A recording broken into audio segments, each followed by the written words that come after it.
We just took Welcome back. TalkBack Live. You caught me making some notes here. Thank you. Glad to have you with us. We're brought to you by AutoTech, located on Silver Bluff Road across from the Hitchcock Shopping Center, which has got TJ Maxx in it and Old Navy and the Sports Academy. Just go across the street.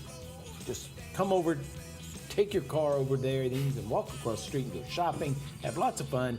But take your car, make sure it's running right, and Steve Young and the folks at AutoTech will take care of you, as we're just about to find out, because Steve Young is here. I'm good. How are you? Doing good. Good to see you. It's good to see you. Now, I rode by yesterday, and I noticed that there was a car for sale, and it didn't look like it was a new model by any stretch of the imagination.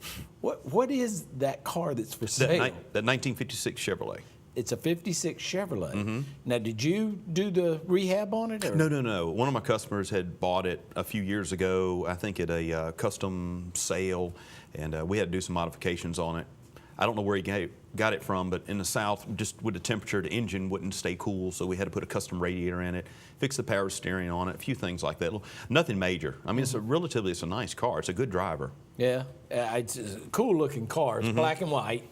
And how much are they asking for that? He's asking $26,000 for it. $26,000. Or best offer. He's wanting to. He'll negotiate on it some. Yeah, it's sort of like American Pickers. Pretty much, yeah. Pickers love stuff like that. Oh yeah. Yes. Yeah. And of course, Elliot wants it at the museum apparently. That would be good. Yeah. If I keep buying all the stuff keep buying more stuff and collecting at my house, my wife says that American Pickers will be coming to my house.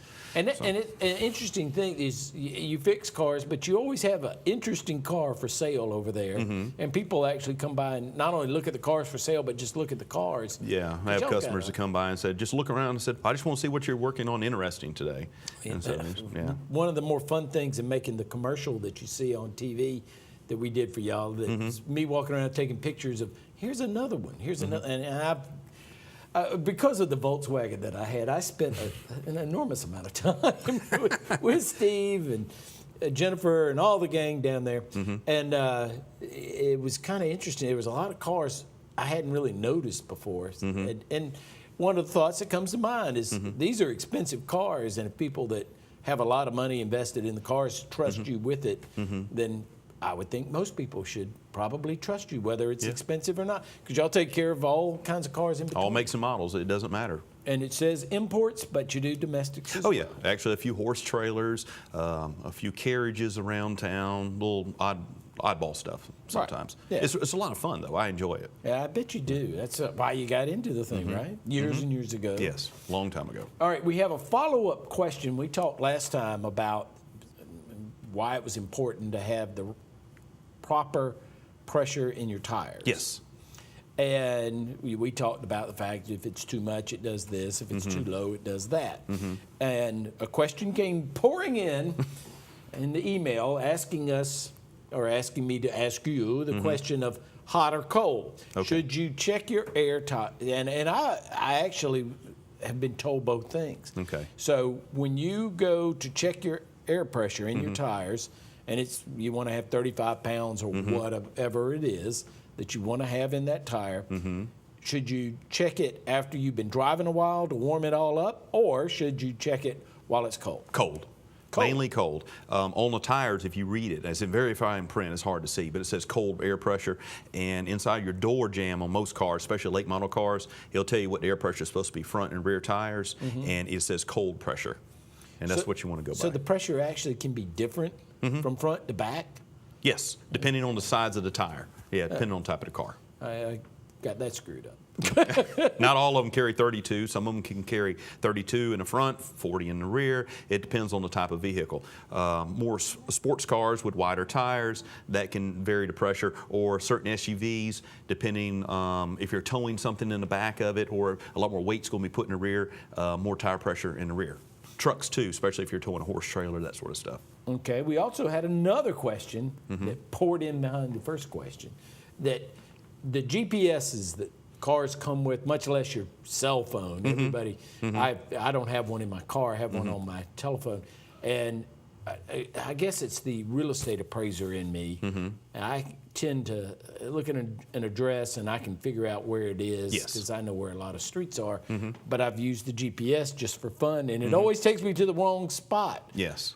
How much should they trust their GPS? It's a reference. It's not a Bible. It's a reference to go by, and you have to extrapolate sometimes, because a lot of times when you buy a brand new car, 9 times out of 10, that CD or the disc that's loaded in that car, it's usually a year or 2 years behind what the current roads are. And that's on any given one. And that's pretty well an average.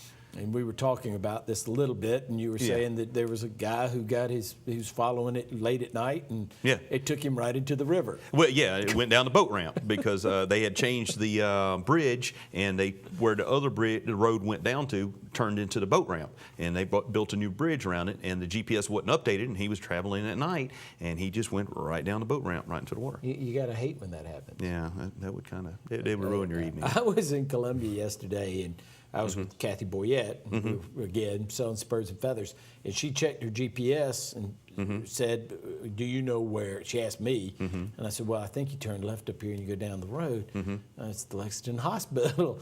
And she goes, no, you don't know. And she checked her GPS. GPS said turn right, went down the road, then it said turn right, no, turn left, no, readjusting. And I'm telling you, it's the other direction. Sure enough. It was the other direction. It was the other direction, and I've gone by that a million times. Well, I have a GPS, one in my truck that my wife had given me, and it works great, but I always carry my atlas. I love reading maps and everything, so I do too. That's interesting. And that goes with you in the cars and me with the appraisal of looking at maps and figuring it out for myself that way. But a lot of people can't do that. Well, yeah, the thing is you get dependent on the GPS, and it makes you lazy because you're waiting for the person to tell you turn right, turn left, go down the road here, so many miles, look to your right, exit so-and-so. And if you take that out or cut that off, and it's like, oh goodness, where did I turn at? And you have to remember, because you're not remembering all this stuff. You're just going by what the GPS says, and you're doing whatever. So you can have a tendency to forget. That's the way the GPS pretty works. All right, let's take a break, and when we come back, we got a few more questions for our expert in auto care from AutoTech, Steve Young. We'll take a break and be right back.